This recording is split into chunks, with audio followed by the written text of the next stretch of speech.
السلام عليكم ورحمة الله وبركاته أصحابتك وحرن جنال كمركز السود وهذا أدي هذا ومهتمتين مقال كانوا حربا إن ندخل وذاقوا مدحوين ترامب وبرتيس ترو سوشيال كوسو قري إن أي وضع هذلين قدوميها قبل كمينيسوتا تيم واليس ترامب وحنوجنا هاي حلي قرال وبرتيس ترو سوشيال سيدو كلا كوسو قري إن أو أفر قضب وقد البضي قدوميها قبل كمينيسوتا سيهو الجلادة إذا ماذا آيس iyo kuwa xuduudaha ay gobolka Minnesota uga jeediyaan haddaba qodobadii miyuu aqbalay gudoomiyaha gobolka Minnesota waan idin la wadaagaya arrimahaasi waxa Trump sidoo kale uu sheegay qoraal kale in Tom Harman oo ninka Trump u qaabilsan dhinaca masaafurinta iyo xuduudaha inuu u dirayo gobolka Minnesota isla markaana baaritaan lagu sameynayo sidoo kale Ilhaan Cumar iyo lacagta ay haysata halka ay ka keentay ayuu mar kale Trump ku celiyay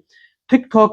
afar maalin ka hor ayaa Mareykanku la wareegay laakiin qaab ay u wadaan ayay garan la'yihiin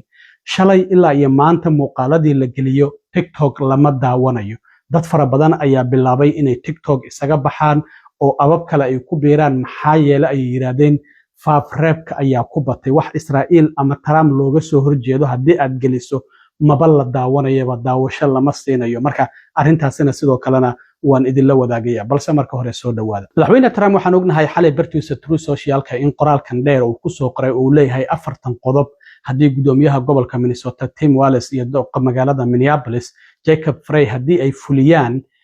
waan joojinaynaa howlgallada aan ka wadno gobolka Minnesota intaasi ayaan u baahanahay in nala kala shaqeeyo in gudoomiyaha gobolka iyo maayarku ay nala shaqeeyaan ciidamada booliskuna ay nala shaqeeyaan hawsheena markaan dhamaysanana intaasi ayaan meesha u joognaaye waan isaga baxayna haddaba Trump bartiisa True Socialka qoraalkan ayaa haddana oo maanta ku soo qoray waxa uu leeyahay waxa isoo wacay gudoomiyaha gobolka Minnesota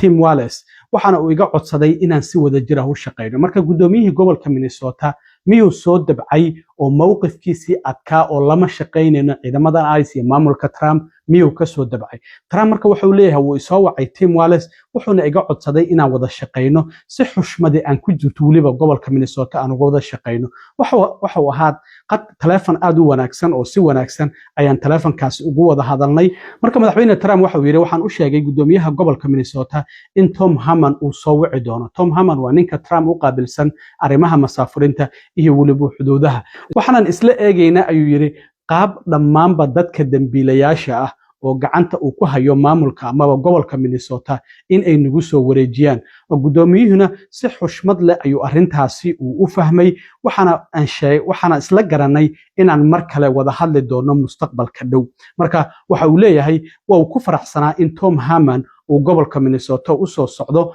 aniguna sidoo kale waan ku faraxsanahay waxaanan meelo badan aan guulo ka sameynay oo sida Washington DC, Memphis, Tennessee, New Orleans iyo Louisiana meel kasta oo aan tagnay amaba howlgal aan ka sameynay guulo ayaan ka gaarin ayuu leeyahay dambiyaduna hoos ayay u dhaceen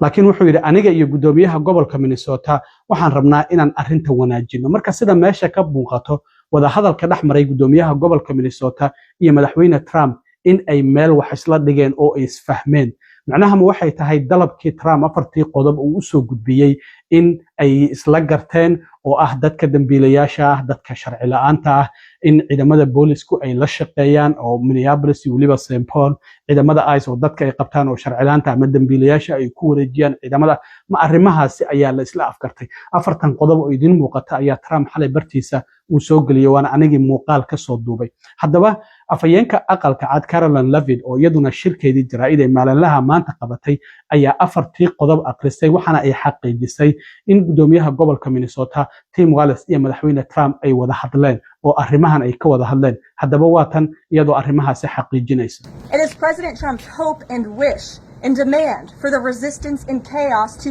end today. That's why President Trump spoke with Governor Walz directly this morning, and he has outlined a clear and simple path to restoring law and order in Minnesota. Number one, Governor Walz, Mayor Frey, and all Democrat leaders should turn over all criminal illegal aliens currently incarcerated in their prisons and jails to federal authorities, along with any illegal aliens with active warrants or known criminal histories for immediate deportation. Number two, state and local law enforcement must agree to turn over all illegal aliens who are arrested by local police. And then thirdly, local police must assist federal law enforcement in apprehending and detaining illegal aliens who are wanted for crimes, especially violent crimes.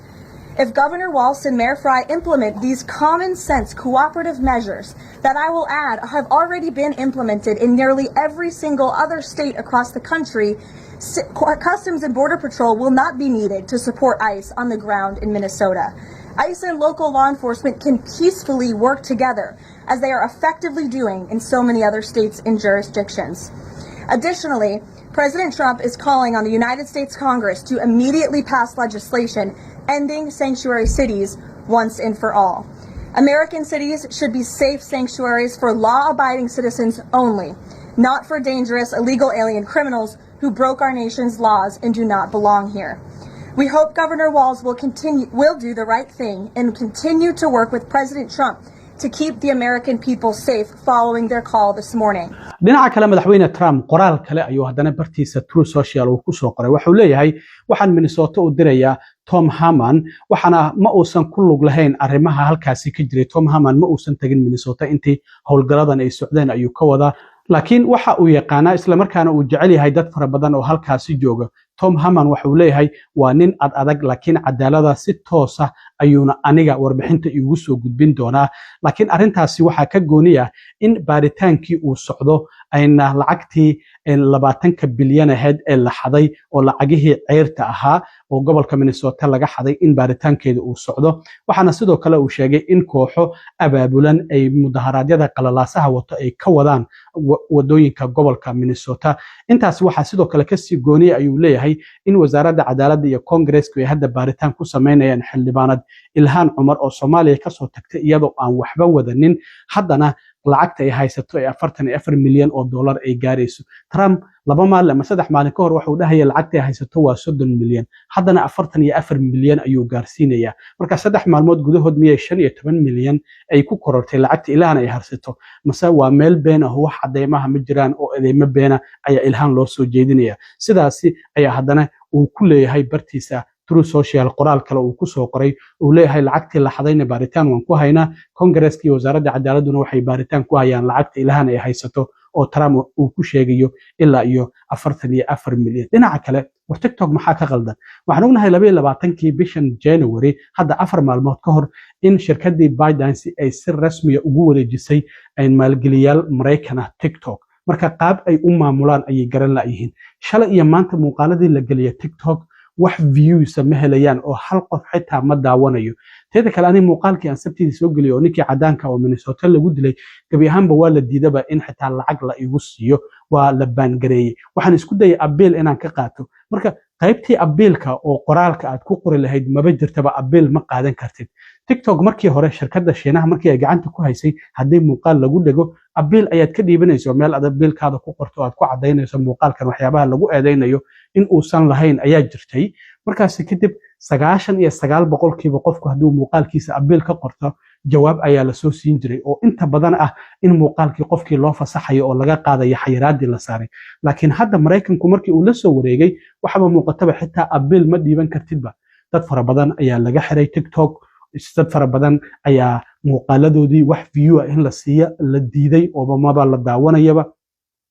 ninka marka Larry Ellison oo hadda la wareegay waa nin Israa'iil aad u taageera marka wax kasta oo Israa'iil ama Trump looga soo horjeedo hadda TikTok hadii aad geliso macnaheedu waxay tahay in amaba la tuurayo ama wax view ah la siinayn dad fara badan ayaa waxay bilaabeen hadda TikTok inay isaga baxaan oo abab kale ay ku beeraan waxaana dad badan lagu boorinayaa in ayba isaga baxaan hadda haweeneydan la yiraahdo Meg Stelter iyadoo waxay dadku ugu baaqaysaa TikTok in laga baxo maxaa yeelay waxay tiri faafreed fara badan ayaa ku jira oo muuqaaladeed hadii Minnesota arrimaha ka socdo kale aad ka hadlayso kale muuqaalkaadii maba la daawanayaba hal qof xitaa ma daawanayo aniga shalay maanta muuqaaladii aan soo galiyay hal view ma aanan ku helin sidaas darteed marka faafreed fara badan ayaa jira mise kala guur ayaa jiro waxay isku dayayaan balqaabkii maadaama hadda ay la soo wareegeen 4 maalmood ay gacanta ku hayaan inay salka u dhigaan ay doonayaan kulay xaalku siduu yahay lama ogola. TikTok dhibaato aad u fara badan ayaa ka taagan. Hadda abkan kale oo la yiraahdo Skylad oo ninkan maalqabeenka ee Mark Cuban iyo maalgeliyaal kale ay sameeyeen sanadkii la soo dhaafay ayaa dadku hadda ay aad ugu beerayaan